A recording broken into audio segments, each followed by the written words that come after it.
What is up, Earthnoids and Space Noids? I am just a simple Newtype, and in this episode, we are beginning the final volume of Gaia Gear. Last time, Krishna betrayed Metatron. We got a lot of internal conflict, which felt like Tamino stalling, and Afranchi went up against the Gids Geese. This time, Krishna leaves Maha and almost dies of starvation. Joe goes to find her, and Afranchi becomes a leader and allows Messer to pilot Gaia Gear. So let's get into this.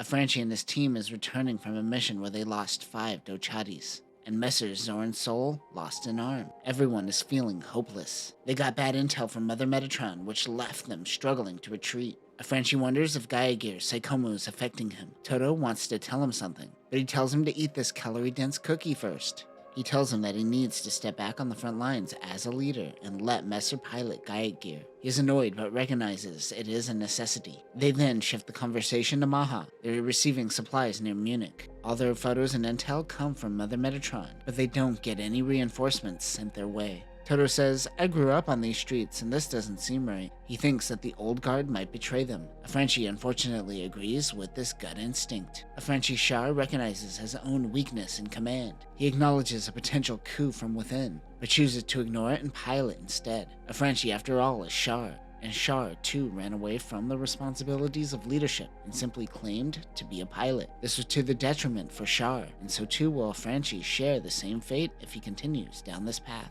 Miranda is writing an encrypted message to Mother Metatron. Afranchi wants to know why they aren't getting a third wave of reinforcements, which were supposed to come long ago. Perhaps he is afraid of the new Gids Geese. But Miranda says it's because he is still thinking about Everly Key. She tries to touch him, but he says, no! Bad touch. He says to try to get a rational, intelligent answer from Mother Metatron, and not allow for any emotion. Afranchi then touches the back of Miranda's neck. Only I could touch people. Afranchi's desires to head back to Earth is purely selfish. He wants to see Everly. They get a message from one of their squad leaders. Mid-conversation, the commander screams and their signal goes silent. Afranchi wants to head out, but he is going to lead and will let Messer pilot Gaia Gear. He is to just observe and not attack. They take off with some guesses to find the Bromb Texter approaching. The Bromb Texter production type is the fixed version of the man machine with proper thruster placement and enhanced armor. The solid armor would later be adapted to the Gids Geese. It has improved mobility and a Minovsky drive system. Weapons include sand barrels, a beam rifle, a pair of beam sabers, missile launchers on the shield, and shield funnels. It also has a Psychomu and the M barrier. Ull takes down some man machines, but he realizes he was led into a trap. He scans in the area and then shoots. He actually happens to hit Messer. It just hits the barrier from a distance, and Ull thinks he destroyed the unit. Messer then fires a bombardment onto the Bromb Texter, taking out the shield funnel. Kimri and Ray grab the man machine's legs. They force Ull to surrender. Ull says to Messer, hey, you aren't a Afranchi. Ooh, right in front of Messer's pride, too. Ouch. They transfer the prisoner. Afranchi tries to stay out of sight. Joe, who is coming off a recovery, says that Psychomu is working way better with Messer. Thanks, Joe. Oh, right in front of Afranchi's pride, too. Ouch. He wants to sit in on this interrogation while he gets back into the groove of things. Messer talks about the Psychomu system to the gang. He explains it as though a second presence that is able to cover his blind spots. Ull smiles, then claims he has info more valuable than Afranchi in his outfit. Afranchi is watching on the monitor. He tells them that Krishna is no longer with Maha. She left them 4 days ago and isn't down with the cause no more. The sound of Krishna's name makes Afranchi visibly upset. Afranchi tells Toto, who is conducting the interrogation, to ask how he met Krishna. Ull smirks in silence for an uncomfortable amount of time. He stops addressing the interrogator and starts addressing Afranchi directly. He says his cold attitude and his slightly autistic behavior is the reason she left in the first place. He also masturbates in cockpits. Don't forget that. He is short-sighted and he mocks Afranchi. Bro, you don't even understand the psychosexual love triangle we are currently in. Essentially, Ull told Afranchi to cope, but he couldn't cope. This is also Ull's first time on Earth. Afranchi wonders if space noids are more sentimental when they are on Earth. They leave Ull in a dark room alone. Afranchi realizes that Baijan Dargol and Maha are acting out of emotion and not working towards some grand plan. Perhaps he could exploit this. He decides to completely retreat from Busan Sun, which is where they are currently making their push. Suddenly, a man machine launches. It is Joe and the busted up Zoran Soul. Frenchie knows he is going after Krishna. They have to leave him, as his launch probably gave away their location. They were planning on bombing Munich, but won't be able to make this happen now. They have to bail from the ship quickly. They will set a timer to blow Ol's prison door and leave his survival to chance. Well, of course he's going to survive. Toto and Cesius bail on a motorcycle, while the others launch in their man-machine. Miranda and Afranchi are the last to leave. The two take off, though having Miranda close makes Afranchi think of Everly once again. He gets to Gaia Gear, where Miranda heads back to Air Force 2. Messer is currently using the stolen Bromb texture. They were apparently hiding in an abandoned hotel in Besançon.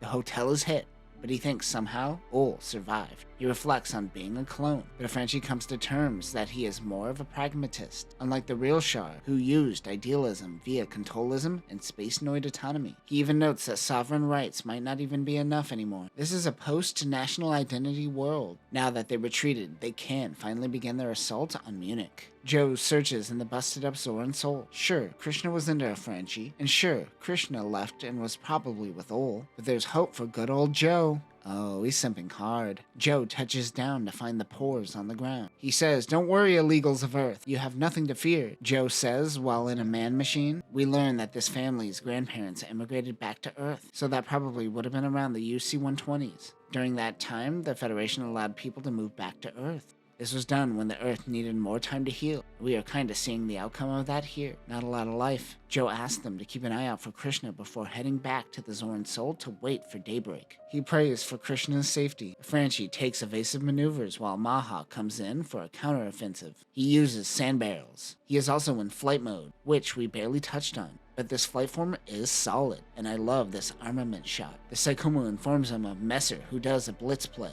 Franchi understands instantly and unleashes a volley of missiles, acting as a shield for Messer. The Bromb texture still has Ol's IFF codes, and they think it is still a friendly unit. This will confuse the enemy, but the Bromb texture can't even pick up these Maha units, which means they are Hong Kong Maha. They don't seem to be working together. Metatron didn't even pick up that they were moving in. This team doesn't mess around. Messer is able to destroy a squad of gooses, confusing them in the process. However, they are still outnumbered, and they need to retreat. But more units drop down. It is the third wave Mother Metatron was supposed to send a while back. Great timing, guys. He wonders what is happening behind the scenes. They are able to turn the tides of this battle. Gidski's pilot, Jiang Wenfu, is caught off guard by this third wave. His ship, the Koi Tepe, was shot down by Messer. Even though the Gidskis has a Psychomu, he prides himself on his skills, but it doesn't stop him from using it when he is in a pickle. He pushes through, looking for Gaia gear and a Franchi. A driver in a minivan notices a flash of light in the sky. They continue driving when they notice a campfire. She hears a voice. It happens to be Krishna. The dehydrated soldier needs food and she is unable to walk. The driver goes and gets Krishna some food and water. The driver then checks on whatever fell from the sky, but they say they will come back for her. She wonders if they will come back for her, but she also smells pancakes. Not eating for so long, she reflects on how food actually provides energy and sustenance, and she took it for granted. She then says she regrets having sex with Ol. According to her, he was really good at it. Cool? This book spends half a page of Krishna thinking about Ol. She then says she isn't thinking about Ol, but rather a Franchi. The internal dialogue within Krishna is confused on what dwelling actually means apparently. This is a lot of Tamino-style sexual frustration for Krishna to essentially feel regret for betraying her friends. Krishna wakes up to a roaring rumble. A man-machine lands near her. It is Joe. She wished that it wasn't him, but he is the one that she betrayed the most. She has no strength to speak over the roar of the man-machine. Krishna drifts in and out of sleep. Joe is with Marine Thor, the woman who brought her food. She thinks about Marine's androgynous appearance and then passes out again. She went straight to looks and judgment. Marine found a disc. They wonder what she is up to. The woman says that she isn't with the Federation. Marine isn't the enemy, but she is definitely hiding something. They look at the disc to find that it belongs to Benoit Rojak of Metatron's third wave. Joe asks for a moment alone with Krishna. He tells Krishna that the disc is Benoit's diary. They learn that he is working with the old men at Mother Metatron, and they ordered her to assassinate a Franchi. They need to eliminate Dargle and the Gay Jisoo. Once they do that, they could use a Franchi in the hopes for amnesty. Benoit already left on their mission to rendezvous with the Franchi. They need to hurry. Marine stops pretending to be mute. She knows these two are a Franchi Shar's companion. She says her real name is Everly Key. Krishna says, "Oh, this is a Franchi's woman."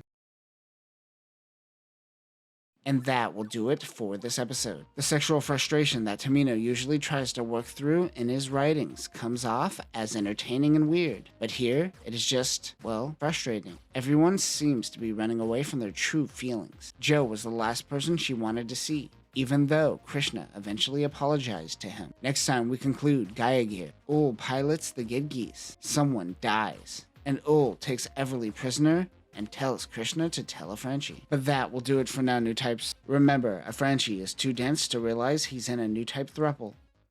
Peace.